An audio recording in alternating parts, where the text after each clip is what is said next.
Policia e Fierit ka kryer kontrolle intensive në të gjithë territorin e qarkut, në kuadër të operacionit antidrog Koordinata. Gjatë natës, në fshatin rreth Libofsh, u zbuluan 2 parcela, ku kishin kultivuar bimë narkotike dhe u azgjesuan 284 bimë narkotike kanabis sativa. Policia arrestoi 2 shtetas. Sipas njoftimit të policisë, në kuadër të planit operacional Koordinata, si rezultati kontrolleve sistematike dhe atyre të bazuara te informacionet e siguruara në rrugë operative, shërbimet e komisariatit të policisë Fier goditën një tjetër rast të veprimtarisë kriminale të kultivimit të bimëve narkotike.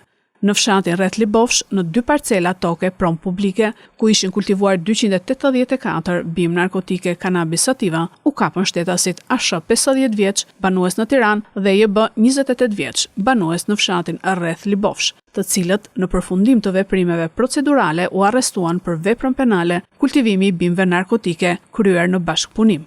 Kontrollet policore vazhdojnë. Materialet procedurale ju referuan prokurorisë pranë gjykatës së shkallës së parë të jurisdiksionit të përgjithshëm Fier për veprimet të mëtejshme.